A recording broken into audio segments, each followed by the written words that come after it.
Welcome to a post-national Talking Shop podcast episode. I am one of your hosts, Josh from Grand Slam Cards. We got Jacob from It's Cobb over there hanging out with us today, and we got Michael coming in at 120p resolution. Oh my gosh. Really? Is it that bad? It's that bad, but hey, Oh my gosh. Motorola Razor. we can still you look like you're a Minecraft character, but other than that, we can still hear you just fine. So we're here to talk some shop. Beep bop, beep bop. Welcome. Just don't say Josh. chicken jockey. Yeah. Josh, did you find the Uber driver that drove us back from Chicago to drive you back this year? No, I remember I have a Tesla with full auto drive, so it drove me back. We got to talk about that. Hey guys, thanks for joining us for a special evening version of the podcast. We're going to catch up. It's been a bit since we saw each other on the podcast. And then Josh is going to give us a full recap of his experience at the 2025 National.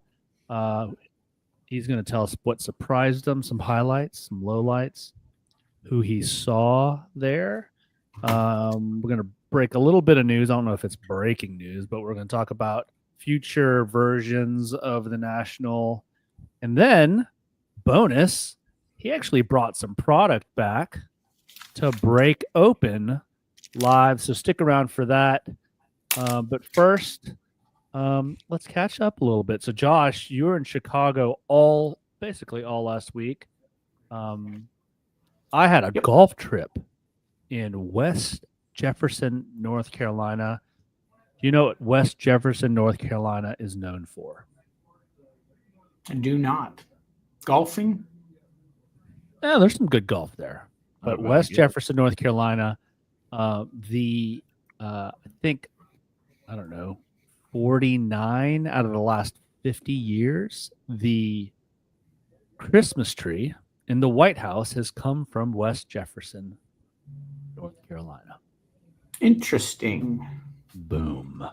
Maybe that'll get me out of the 720p resolution. Jacob, it's gonna be a Josh heavy show. I think they're all Josh heavy shows. Lucky y'all. But Jacob, what have you been up to? How was your weekend?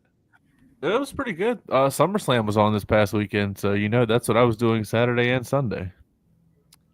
Interesting. Same. I saw some photos posted in the group chat. Josh, did that happen in Chicago? Were you there, or Jacob, were you there? Who was posting photos? So here's how this happened. I was driving. I left the National Wednesday evening. Wednesday afternoon. Now I was driving to the National, and I was like, today's Wednesday. What am I going to, in my head, I'm thinking, what am I going to do tonight? I'll probably just take it easy. Oh, I can watch AEW Dynamite because it's on Wednesday night.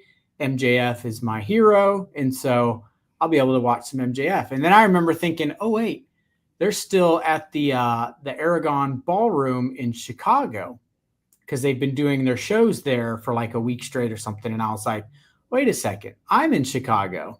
Wait, they're in Chicago. So I on the touch screen, I pull up the browser and I type in AEW tickets while the car is driving itself. And it says they're in Chicago tonight. It says check tickets here. So I click on check tickets. There's not many left. And you can only buy them, and they only filter the results by pairs of two. And I'm like, I don't need 2 tickets. I'm by myself. I don't know why. Did those balloons just go up? Oh, They're I think in if your room. something like this. They're in the office with you. You don't see those balloons? Anyway, it's not really bad. It's not really bad resolution. It's the software, the filter you got on. Yes. But anyway, it showed a little map of where seats were available, and there was one seat right by the ramp. And I was like, whoa, this is good. And while I'm telling this story, Jacob, cue up one or two of those pictures I sent y'all. But so I was like, cool, I'm doing that. I buy the ticket. and go to the National, duck out just a little bit early so I can catch an Uber over to the show. I get to the show right as it's starting. That's where my seat was. There's Hangman Adam Page walking back to the locker room after his match. But like that's how far I was from the wrestlers because I was right up against the ramp. But It's a cool venue. He's got a hacksaw Jim Duggan thing going on, doesn't he? Yeah, a little bit, little cowboy thing. Yeah, He's a cowboy. He wears the cowboy gear. So, yeah, it was like this is bad because we're a talking shop, card shop podcast, but that was the best part of my entire trip was going to AEW. Did I send an MJF picture at all in that? You group sent chat? a video of the stage with no MJF, just the screen. So don't do that one. Here's the I'll send y'all something funny. But side note, like I said in the chat, Hangman's probably the nicest wrestler I've ever met, which is pretty crazy. And like a little over 10 years ago, he was a history teacher, and now he's there, which is wild. Yeah, so I sent you two pictures. If you can cue up the one of him standing there by himself where you can read his shirt, that one. So that was like at the very end. He ran out. He's standing at the thing. I'm doing everything in my power not to hop the barricade and go hug him and kiss him. But check that. Then later that night, I rewatched it to see if I could see myself on TV, and I caught myself a couple times. But the next picture, if you don't have to zoom in, but if you were to view this is on TV, and there's me holding up my my phone, taking that picture with the biggest smile on my face, like I had just seen the greatest person ever. I love it. Yeah, it was cool. It was fun. Josh going full fanboy. I love it. Love it. You know what? Real quick, we're gonna have to take a team building exercise and go to a wrestling show in Charlotte because it's a. I understand the hate, and then you go, and it's a wild environment. You're gonna have to try it, Michael. Oh, it's so fun. Yeah, it's super fun. That was the most fun I've had at a wrestling event, just because it was that ballroom was small, so it felt very personal. I mean, the wrestlers, the ones that, after the match when they get beat up and they kind of stumble back they don't go up the ramp. They kind of come along the side. I mean, I could have reached out and touched the Young Bucks as they were walking by because they were so close. But wait, cool. You keep saying ballroom. What are we talking about ballroom? This was like a legit ballroom. Yeah, Aragon ballroom. This isn't a hotel, like a hotel ballroom? I think so. Like, see that? It's like, that's as big as it was. It wasn't big, but it was packed. Yeah. Like, was it just standing room only everywhere? No, like. I mean, everyone had seats. They're just standing up at those moments. But check this out. Back to the shop. So one of our customers and inside the shop and who breaks with us online works for AEW. And so here I am in Chicago. As I'm walking in, he's there loading up the merch stand. And I'm like, dude, what's up? And I say hi to him. And I was like, are you going to be at the merch stand all night? He said, I'll be here all night. I said, I'm going to come back and buy some shirts. I got to get in there. I'm running late. So I go to my seat. After the show, I was on 1% battery. And if my phone dies, I have no way to Uber back to the hotel. And I have no way to call anyone, no way to contact anyone. I'm there by myself. So I go back there. Shout out to Jake. He let me plug my phone in at the merch stand and got me to 3% so I could order an Uber driver.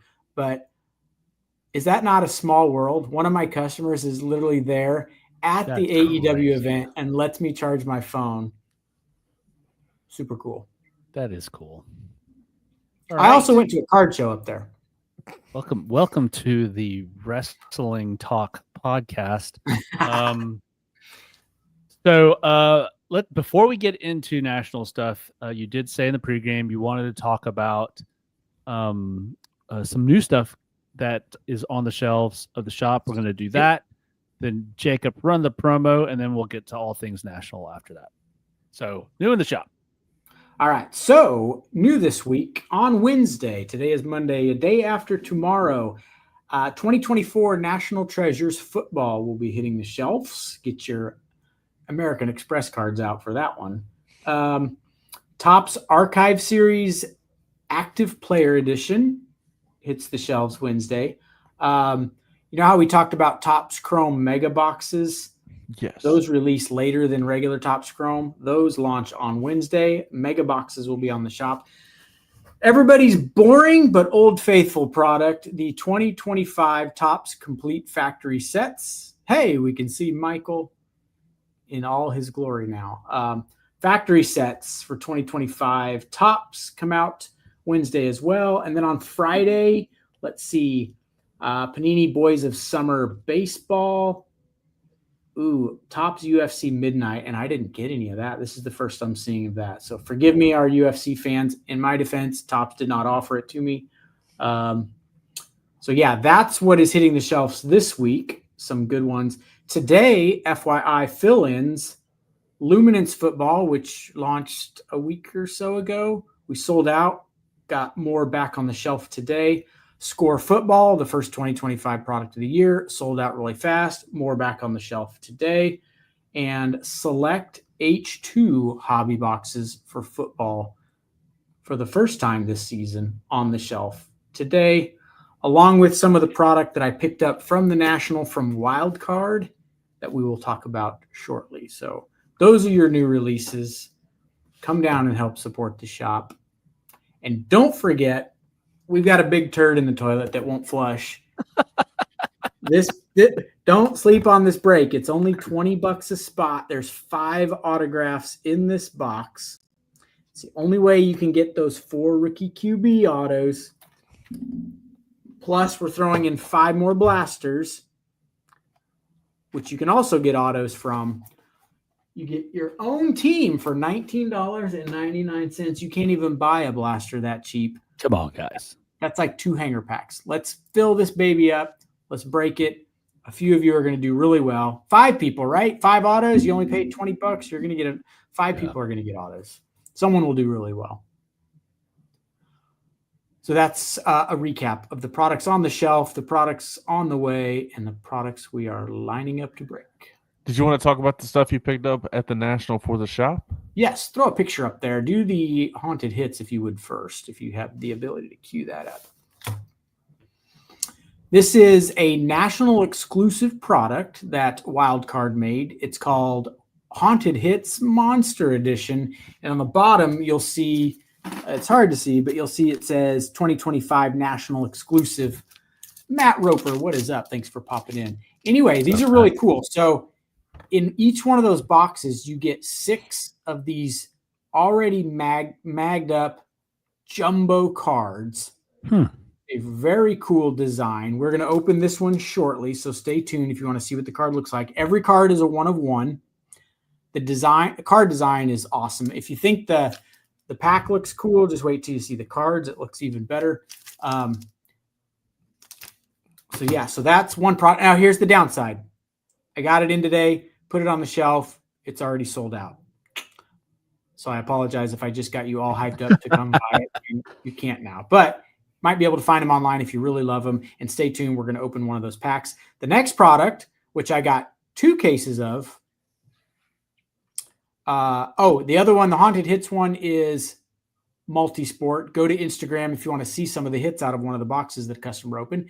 This product is also a national exclusive. It's Mammoth Football. So these are the mammoth size cards. So in other words, same size as these. And I should probably have had a better rundown on what was in that product. You said those are already magged up? Yeah, they're like already in mag cases. So like this is out of one of the monster hit. That's an Aaron Rodgers already in a Steelers uniform, but it's in a wild card mag already. I did take a picture of the sell sheet for this. So Mammoth Football, here it is. All pack. It's 6 cards in each box. All of them are mammoths. In other words, they're all the big oversized ones. They're all 1 of 1s. They're national exclusives. And the checklist has got some really big names on it. There is this sucks. There's a little, when I took the picture, the glare went right over the, there's 1 of 1 auto per case and something 1 of 1 per case. Well, Here's another fun thing. The guy that sold me these 3 cases, 2 of Mammoth and 1 of the Haunted Hits, went to the back and got him. And he said, just a heads up, like somehow they know, but they said one of these cases is like someone's going to do really well on. Like one of the cases has got something really good in it, or it's a hot case or something. They must know that and mark them somehow. I have no idea, but he just did that to me as a, hey, just a heads up. Every time you spend $1,000 at Wildcard's booth, you get to spin the wheel. The first time I spun the wheel, we're going to also open this. I got this pack, and you can see the wheel there in the middle. It's kind of cool. They do a really cool booth. But this is a Mega Fractal Metallics 1 of 1 Pro Look Football Edition card. So we'll open that one here in just a few. We'll open, and this was, I spun the wheel again and I hit one of these. So that's why I have those 2 for spending $2,000 or more at the booth. Michael, I don't know about you, but if there's a booth and you have to spend at least $1,000 to get a spin and people are spinning it multiple times, I'm in the wrong place. Yeah, that's pretty cool.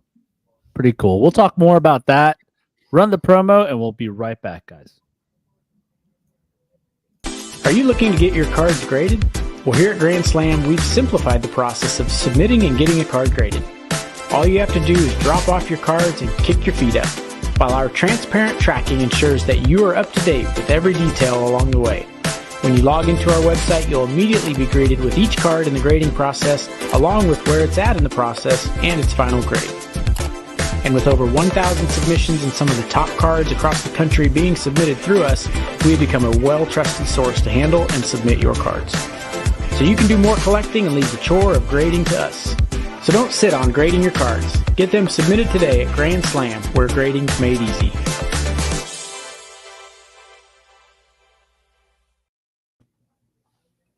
All right, Josh, you've spoiled a little bit of what you saw. So we'll start there. Wild card. When I went with you a couple years ago, their booth was larger than I expected, because at that point, they were still very, very, very new. I don't even think they had the big box distribution yet. I don't think at that point in 2023, you couldn't pick them up in Walmart and Target. Now they're seemingly everywhere. What else do you know about this brand? You seem to be sort of bullish on them. Yeah, I like them. Kind of like Leaf, people poo-poo them because they're unlicensed, but you have to keep in mind the box prices. You're getting into this product way cheaper. So I think they're still young and growing, and they have had a lot to overcome with their reputation, because I think when they first came out, their stuff was not very good. And it seems like they've really done a good job of card design and getting some big names in some of these products. Like a product we have on the shelf right now, it's got Mahomes autos in the product, plus a bunch of other top players. So I think they've got a long ways to go, but I think they've come a long ways. It was odd to me. I talked to him briefly about going direct, because we get Wildcard product through the distributor. I asked about, like, do y'all sell direct to shops? And they said, yes, you can fill out an application, blah, blah, blah. But there's 350 stores on the waiting list. And I was like, wow. And so then I thought about it for a minute. We browsed some stuff. We talked. I bought the stuff. I said, I do have a question. Like, why would a brand like Wildcard not just open any legit shop? I get, like, vetting them, making sure that it's not just Joe Blow in his basement with a tax ID, but like, you prove you're a legit shop that's been around for a little while. Why wouldn't you immediately get approved to buy Wildcard products? So the guy that was helping me didn't have that answer. He did kind of think that a legit shop that had been around a while probably does move to the top of the list a little faster. My only thought is it's got to be like, they just don't have enough product to push out to 350 more stores. Yeah. Maybe they're kind of capped at their production levels. That's one thought. So we'll see. I'm going to apply and see what happens and see if I get moved to the top of the list. But we've got some customers that really like Wildcard products, and we sell it well. Like I said, the one we got on the shelf now is 6 autographed cards individually packaged in a box for $149. You're not going to get that from any licensed product either. So, well, I think that falls underneath the surprised and highlights. What other things did you see there that surprised you?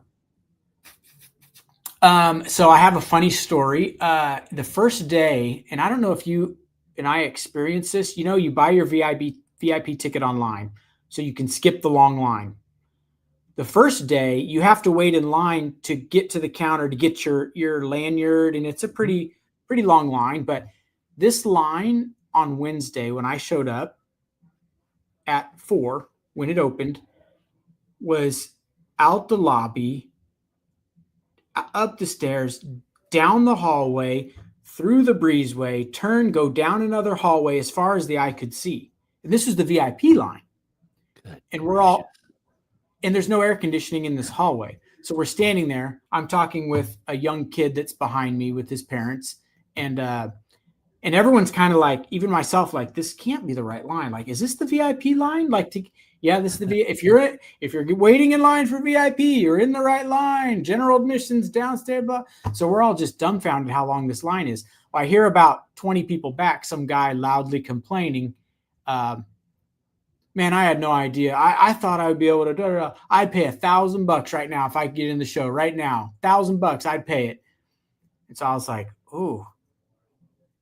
I don't have much pull, but like $1,000, I could probably get some pull. So I'm not going to say who I texted, but I texted someone that I knew was in the National already, a dealer, and is a big name in the hobby, a company. And I said, you want to get me and one other person in the show right now, and we'll split $1,000. This person said, heck yeah, I can do that. I got extra badges for people that haven't showed up yet, employees. And so I step out of line. I go back there. I was like, hey, who is asking about spending $1,000 to get in?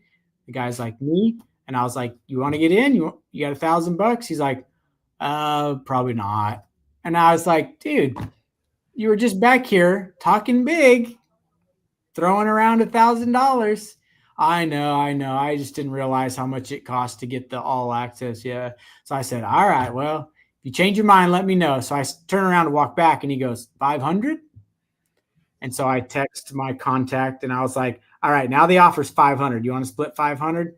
Person says, heck yeah, I'll meet you in the lobby. So I'm like, all right. So I said, all right, 500, follow me. He goes, for sure? I said, for sure. You go 100%? I said, because, he doesn't want to get out of line because he's got to go way back even further.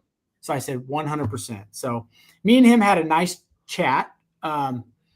He asked me on the way, we introduced ourselves as we're walking. He said, do you know, he knows nothing about me, doesn't know that I own a card shop, nothing.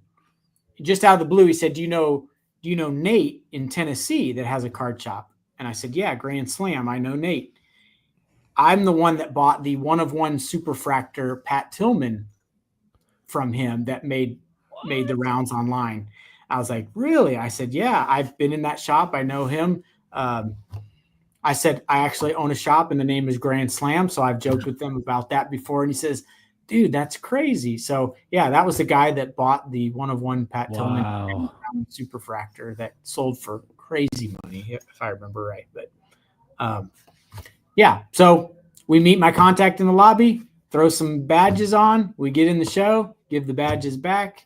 And then we got our lanyards at another time that was the big, I say all that to say that was the most surprising thing to me. The VIP line was a football field long, winding down hallways. They're going to So is there charge gonna be more for that next year.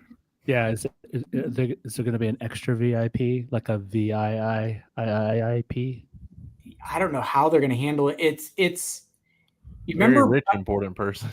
You remember a couple years ago when we got to split that $500 and I gave my contact 300 because there was no way to break it. So I said, here, you take 3, I'll take 2. You did the heavy lifting. So, but anyway, the turnout had to have been way more than the nationals that you and I've been to. it just seems like, you remember when there was that little scare a couple years ago around October when the hobby seemed to really hit a wall and some of us Yeah. were like starting to sweat. And then you'd go to a card show the next month and it was hopping. And the word on the street was, if you're worried about the card business, don't panic. This is a good sign. And then it's exploded. More people than I've ever seen. I don't know how they can handle it. It was uncomfortably busy most of those days. Wow. Which makes it hard to get to the table, makes it hard to, you have to wait for a little opening and then squeeze in there. It really was not enjoyable as far as that part goes. All the really cool things that you would want to take pictures of and see and walk by and look are there at every national. So I've seen those now 3 or 4 times. And so some of those displays just aren't cool because I've seen them 3 years in a row now. And so I didn't need as much time each day in the national, I guess would be one thing. I would go there for a handful of hours. When I was ready to eat, I'm calling it a day and I'm going to a restaurant and getting out of there. So doesn't mean I didn't enjoy it. And it doesn't mean anything other than, and it was poorly ran or anything like that. It was just, once you've been there 3 or 4 5 times and you're not setting up and you're just a customer, then you can kind of see what you need to see in 3 or 4 hours a day, I think. Right. Jacob, I'm sure you had friends that went. Did you get any sort of feedback from them that would be categorized as sort of surprising? Did you get the feeling that it was really busy? I'm gonna be honest. I haven't heard anything because it was the second biggest show of the weekend this weekend. So kind of like all my friends' centralized focus was kind of on that show rather than the national. So by that show, do you mean Comic-Con? I mean SummerSlam. No, well, as far as conventions, Comic-Con, there is like the low after San Diego Comic-Con. So everybody's kind of broke. Everybody's trying to reassess what just happened the last week. Yeah. Because I heard the same thing there, though. It was just impossibly difficult to get around. That's why I don't want to have to go to California if I don't have to, but I don't want to go out there and maneuver because a convention to me is only as good as how easy it is to get around. If I'm bumping, I'm a giant guy. If I can't walk without bumping into somebody every step, I don't want to be there no matter what they have on display. Yeah. So let me just follow that up with, does this, certainly there's a mass appeal in the hobby for a show like the National. Does this increase the appeal for larger regional shows? Because you're just not going to get the crush of people at those larger regional shows, or maybe even a Fanatics Fest, because it's cost prohibitive. You're not going to get the masses because it's so expensive. Yeah, I mean, I think you need to, if you, like for us, we had one really big card we were shopping around and trying to get a very large amount for this card, but you have a hard time even getting to the dealers to talk to them because it's so busy. And then they're just so busy, they can't take the one-on-one time to, like, when you're talking a card this big, to sit and comp and really negotiate. So a regional show would be better for that. Right. You know, a little more one-on-one attention with some of the dealers and maybe a little easier to maneuver and navigate. I do want to read, Andrew, let's read his comment here.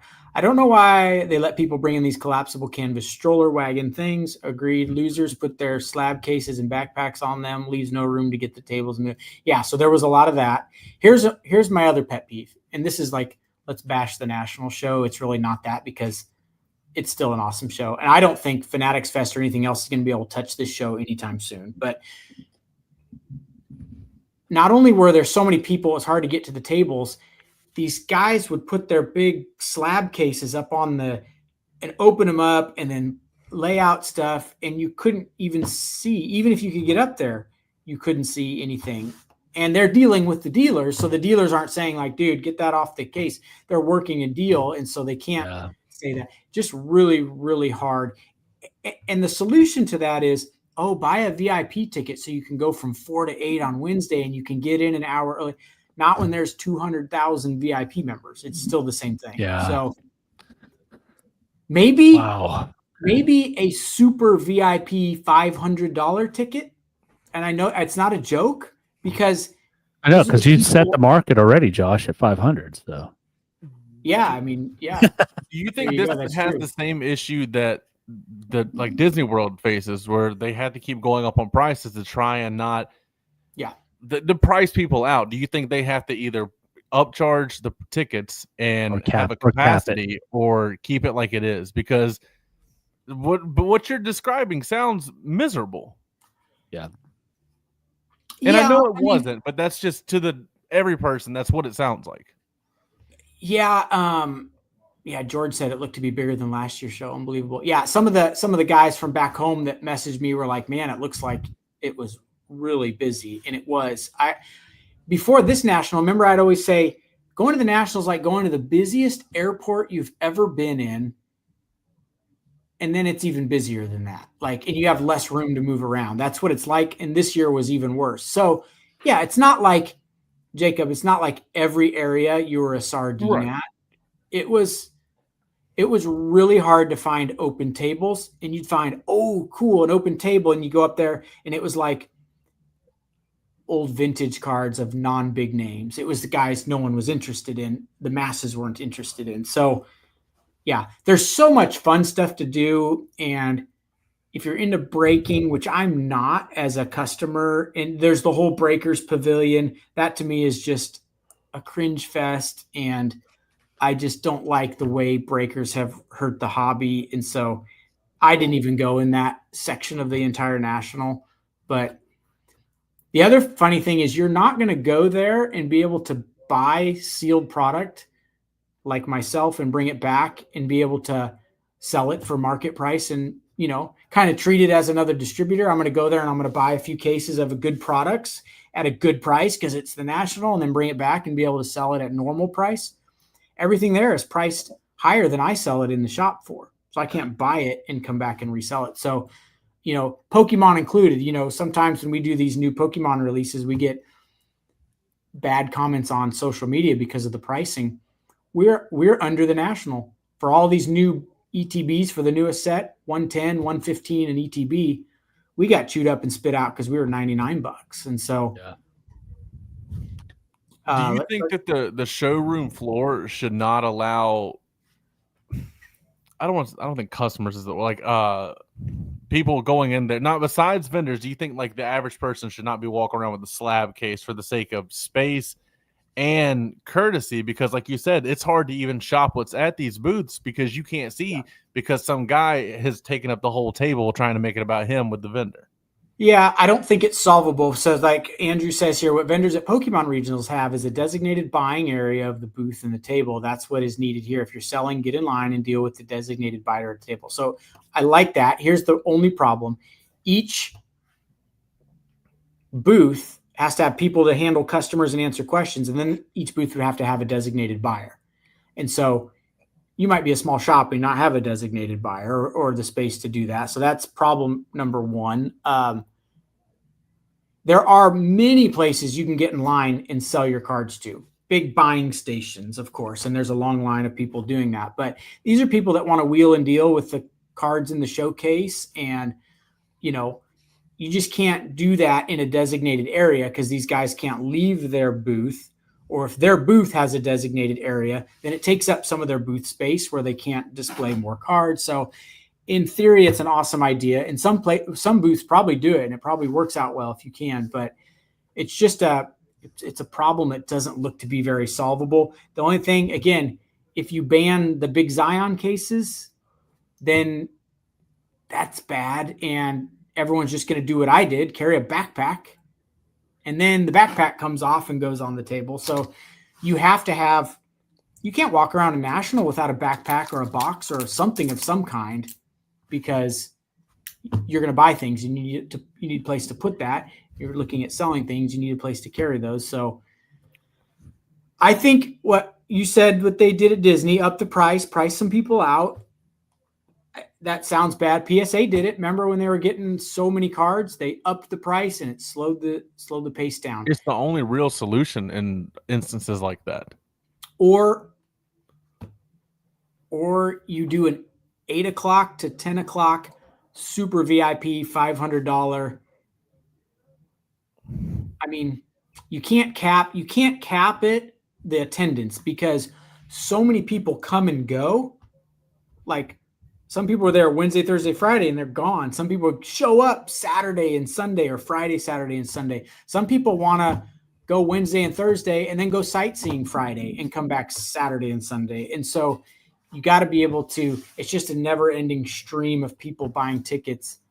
I don't think that's the solution either. Capping in no place that does something like that, their income is unlimited if they can get the customer turnout. So they don't want to cap that and say, one thing I've noticed at GalaxyCon, because a lot of these autograph lines are people waiting in line for 3 or 4 hours at a time. Not saying there's anything like that at the National, maybe to get in, but once you're in there, it's probably not that bad. But they have the line in front of the table, kind of doing the little serpentine thing, and then they have a line off to the side up against the wall, because these are big convention centers. There's plenty of wall space on the side where people aren't set up, I'm assuming, for the National. Then they have like a worker for the show standing there, and when it's time, you send people over to get in line. Because if you do like Andrew was saying, then you could, God forbid, you get put beside a big card shop, and then their line is just taking up the entirety of your booth. Mm-hmm. So it's like, man, I spent God knows how much money to get a table here, and I'm beside somebody that has pretty good traffic. Now I'm blocked out. Yeah. I mean, you'd like to think that you could just depend on people having self-awareness, but you just can't. You can't. Whether they're just they're caught up in the moment. This may be something that they've, this is the one show they go to every year, and this is their time to move some really big cards, and so they depend on this. So they're gonna try to force the issue. Gosh, there's really no way unless you get a larger. You either shrink the amount of tables there, or you get a larger venue. And Chicago's as big as it gets, right? More than 1 million square feet. Yeah, I would assume so. I like Andrew's idea. Say you're going to the show, then go watch wrestling instead. Andrew, if you caught the first part of the podcast, I was bragging about how that was my favorite part of the trip, going to watch AEW. George says maybe do a lottery again, then you kind of cap the attendance, and nobody wants to cap it. They want to make as much money as possible. Ed says, hey guys, what is up, Ed? Andrew says, low self-awareness. This turned into a comedy podcast. Yeah. My brother always say, have you met people? Yeah. People are idiots. Why don't people do it? Have you met people? We're idiots. Two things, piggybacking off what you said, Josh, as far as the reservation, I guess you could say, when Disney was really hot, like coming out of COVID or whatever, you had to have a Magic Kingdom for that day. If you didn't have it for the day you're going on Friday, you're not going to that park, and you got to have it ahead of time. So say you want to get in and reserve your Friday and Saturday, or if you don't want to deal with the crowd, all right, I'll go in on Thursday, and then I won't worry about it if I'm close to the area. You could do something like that. And then, Michael, you said do several mini nationals around the country throughout the year. That way you don't feel as obligated to go and show out at the big show. Is that what you were kind of referring to? No, I mean, there's larger regional shows. Well, I'm talking about under that brand. That way people feel like they can go to the National without going to the National. And you can have a better atmosphere. Like comparing the show that Josh went to last week, it's in a ballroom, whereas the same week, WWE sold out the Giant Stadium. It's two completely different atmospheres. I mean, I guess having smaller regional shows that feed up into the National would sort of relieve some of that pressure. It'll act like a pressure valve, but I mean, you're still going to have the same jackholes acting like fools at every show. You could count on it. Yeah, and So remember, this is a big deal in the sense of like they go all out for this show, and you need that because that's why a lot of my customers that here at this go. I've always wanted to go to a national. It's the one fun thing we do each year when it comes to car, and they don't want to fly to Dallas and go to a big card show just so they don't have to go to the big national because it's so busy. That's They a want the great experience of going to the national and, you know, all the big athletes and the national card convention can put all their chips into this one thing. And look, we're making it sound like this was unshoppable. It was not. Now, Andrew said this here I'll speak to. They had an upstairs hall as well. They only had like 24 tables up there. That aisle was, you can't see my arms, but that was sardine. You almost couldn't shop it. And one or two people I've talked to since the show said upstairs was like the worst situation possible. It was horrible. I did find a little dealer up there with a honey hole of Brady's that I made a deal with, but it was like I'm just kind of squeezing through everyone. And I'm small, Jacob. You're a big guy. I'm squeezing through here. And I'm a like, nightmare for you, Jacob. You would have had to start go. body slamming people. Yeah. I usually get behind a wheelchair. And then I just see Brady's out of the corner of my eyes, and I just kind of like wiggle my way in and excuse me and get in there and try to work a deal. But downstairs was shoppable. And again, later in the day, people start rolling out. It gets lighter. I don't want this to sound like I don't think I want to go to the national anymore. It's just miserable the whole time. It's an awesome experience.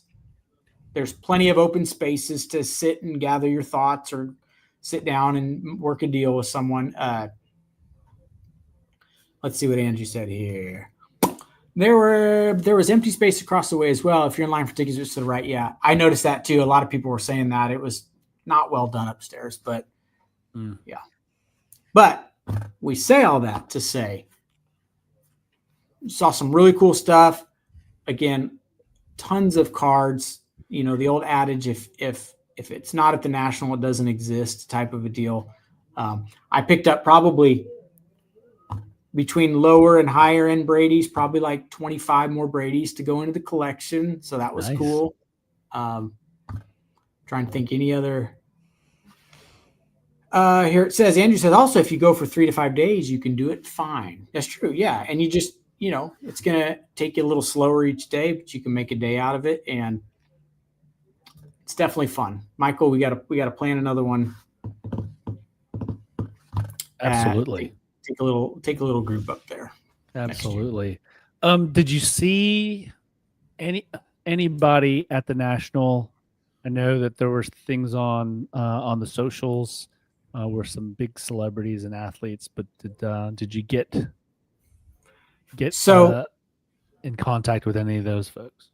No, if you remember last year at Cleveland, I ran into Johnny Gargano just shopping, you know, and got a selfie with him. But Brady was there. From what I heard, Brady was there. People were telling me, "Oh, are you going to wait and see Brady? You're going to try and see Brady?"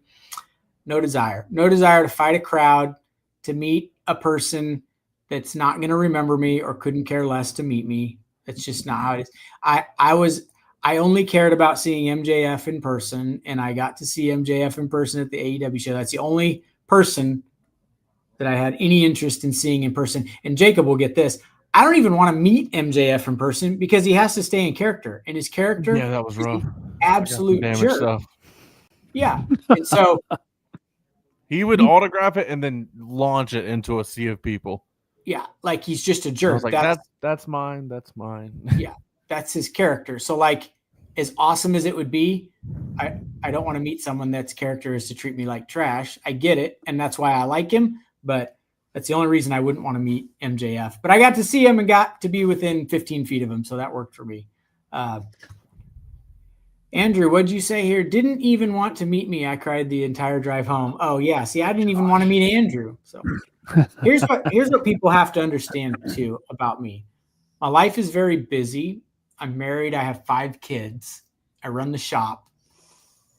The idea of going to the national 13 hours in a car by myself, staying by myself, walking around by myself was glorious.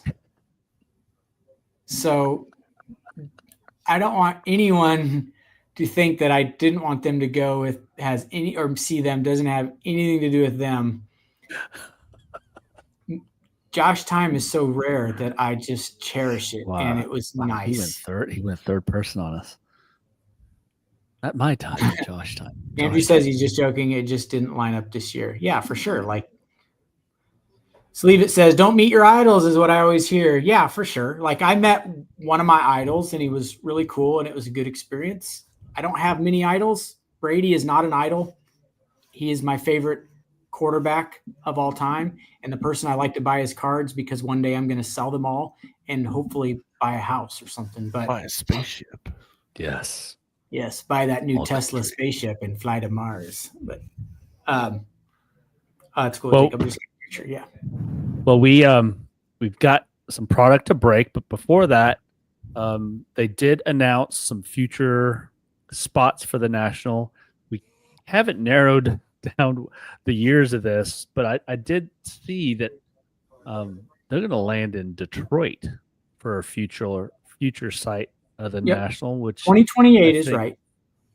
I think really cool. Any other insight on that? That's 2028. How about next year in 2027? Did we narrow that down? 27, I could not find. I found 26 and 28, but not 27. So All right, 26 next is year, going to let's be talk, next year's back in Chicago. Okay. 2028 will be the first time in Detroit, and we don't know about what was 2026, Jacob. 26 is Chicago. Oh, so Chicago the next 2 years after this one. 27, we don't know.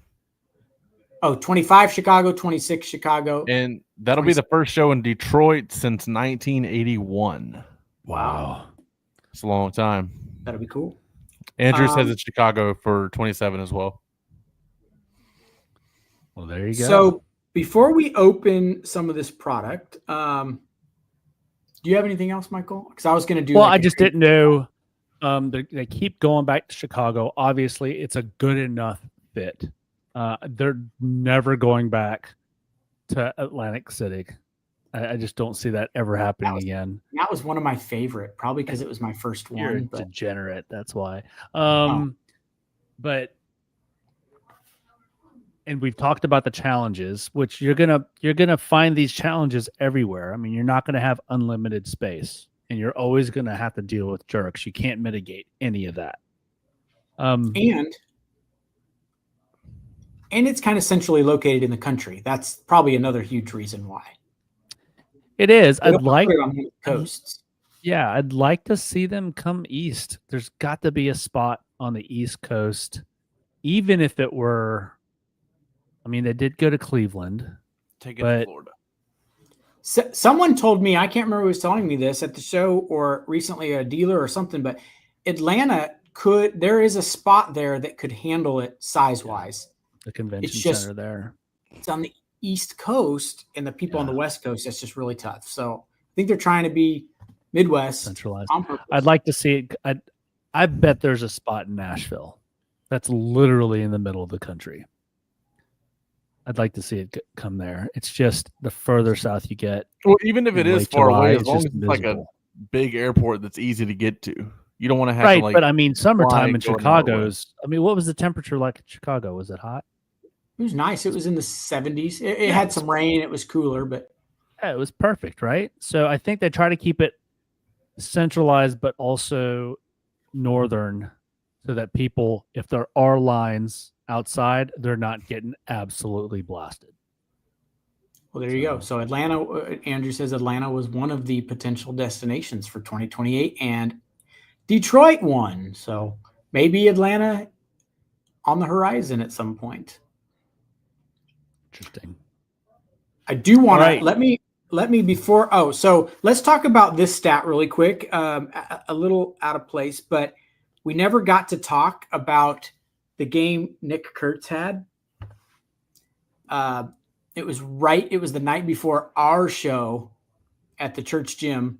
The first card we sold at the show actually was a Nick Kurtz card, funny enough. But this stat says never in baseball's 150-year history has a player finished a game with at least 6 hits, 6 runs, and 8 RBIs until Nick Kurtz did it that night. His 19 total bases tie Sean Green's single game record, and Kurtz had 1 more RBI. There's a genuine argument it is the best game ever. Wow. The only asterisk I will put is his last home run was hit off a position player, and that always cheapens it to me a little bit. But not everybody's hitting home runs off position players. So, I mean, it's a little bit of a home run derby pitch. Let's be honest. But you still got to hit it out. I get it. This is recency bias, right? We were saying the same darn thing about Shohei's game last year when he broke the record, when he went to join the 50-50 club. Yeah. Greatest single game ever. You know, I don't know where I haven't followed the standings. My heart is broken because the Braves are terrible this year, and they're the only team that I keep up with. So I don't know if the A's are doing the Oakland thing to where they get like $1 and then the Yankees get $1 billion and they can still compete. So I don't know if that's still happening, but recency bias, man. Well, I don't but know. I agree. But you're can't saying be statistically, this is the greatest game ever. Yeah. Yeah. You could argue that there's, there might be some games where people did things that were just, Curt Schilling's performance. There's some things that people did that were awesome, but statistically you could argue. I think they're saying you could argue this one. And to go along with that, it said at the time that I saved this one, it says Nick Kurtz has 17 doubles, 2 triples, 19 home runs, and 28 walks in only 65 games this season.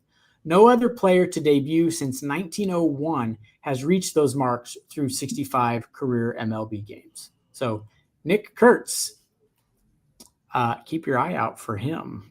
That's my crazy stat that I saved since that day. And I think what we decided to show that he's probably going to be the Chase and update this year.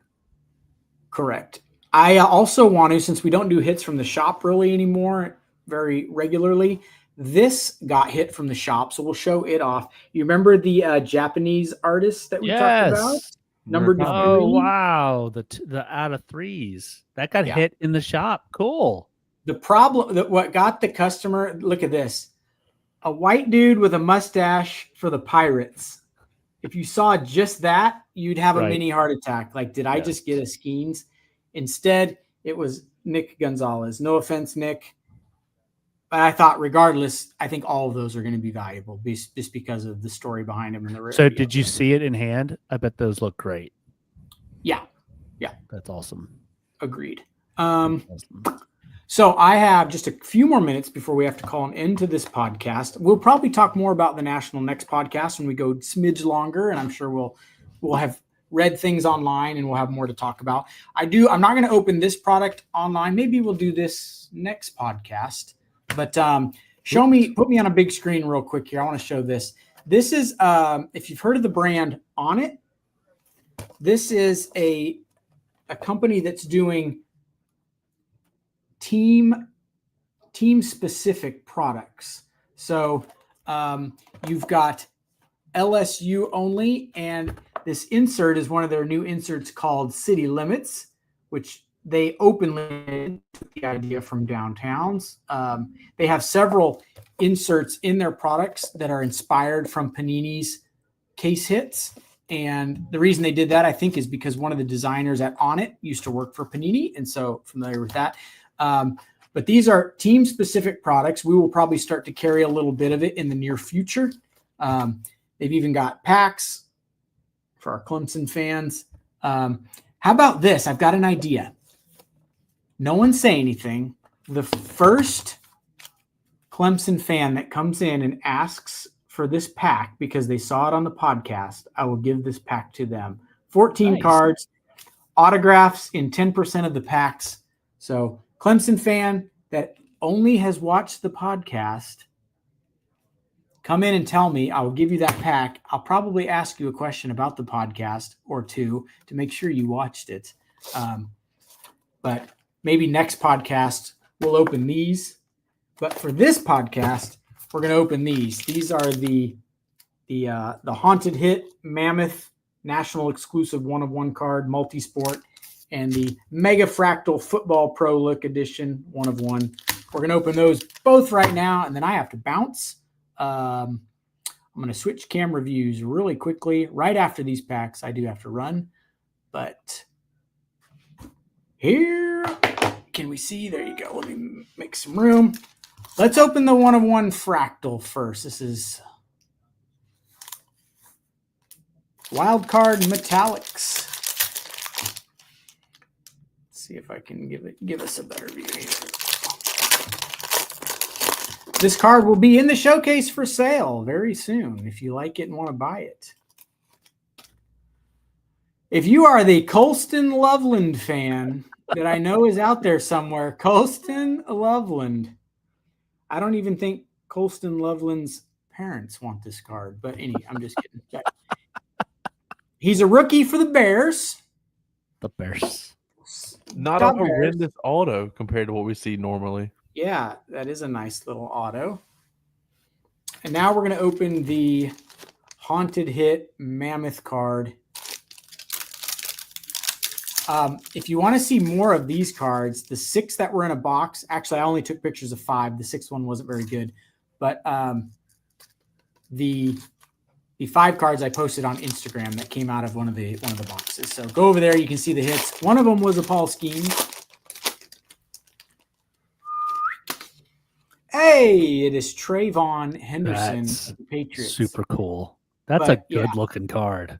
The It's a selling great point for me is that they're protected already because you like, how am I going to protect a bigger than normal card? Yeah, great point, and that is true. So they're all 1-of-1s. This is a rookie running back for the Patriots.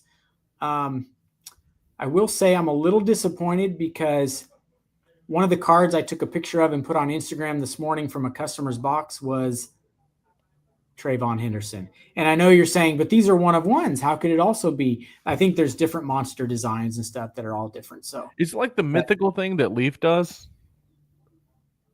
I think like they would have like a dual auto and it'd be like the Loch Ness monster in the background and then it'd be Bigfoot or something. yeah, I think there is something like that actually. Yeah. Sure, I can't remember.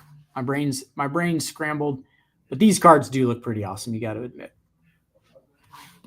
I know I admit it. You guys should too. So there it is. Any final thoughts, Michael? No. Guys, if you've made it this far, please like, subscribe, comment, leave us a review. Josh, I know you got to get out of here. Jacob, it's good seeing you both. See you guys next week. Bye. Peace.